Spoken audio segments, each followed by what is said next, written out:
Nanawagan ng ilang grupo ng mga kooperatiba kay dating Congressman Zaldico na umuwi na ng Pilipinas at sagutin ang mga aligasyon laban sa kanya. Kalakip nito naniniwalang National Union of Cooperatives na malaking epekto sa negosyo at paglago ng ekonomiya ang mga nangyayaring korupsyon. Ngayon ang aking report.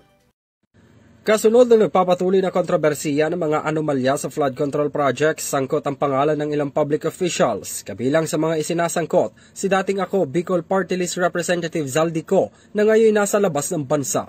Ayon sa Malacanang, nag-request na ng Blue Notice ang Department of Justice o DOJ para mamonitor ang kinaroroonan ngayon ng dating mambabatas.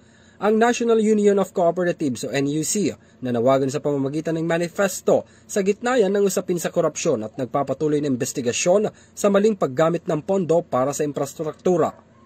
Kung sila raw ang tatanungin, tutol ang grupo sa political dynasty na siyang nagiging ugat ng korupsyon. Ng political dynasty, kaya we're against political dynasty, yan po ang mga resulta ng more corruption.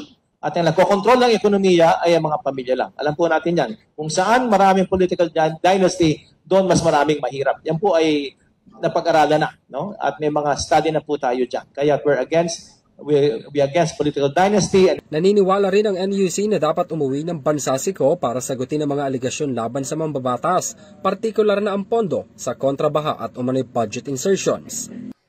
Iniling rin ng National Union Cooperatives o NUC ang full investigations at prosecutions pati na ang accountability sa mga pangalan o mga politikong pinangalanan na sangkot sa korupsyon.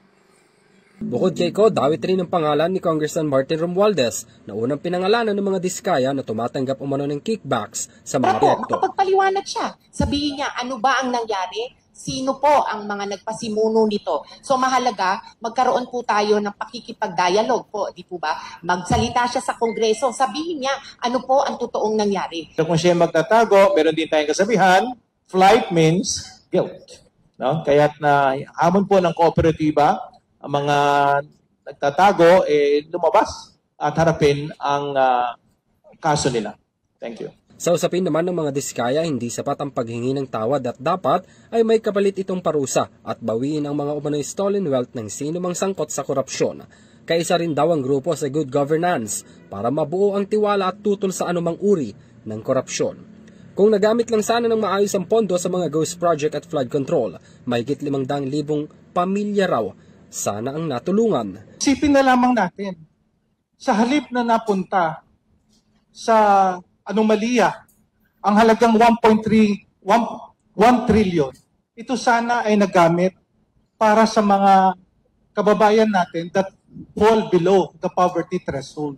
Sa huli, nanawagan ng NUC ng transparency sa mga government bidding at lifetime ban sa mga corrupt officials at contractors, gayon din ang pagpoprotekta sa mga whistleblowers. Para sa EuroTV News, ako si Henry V. Nicolas, sumasaludo sa bawat Pilipino.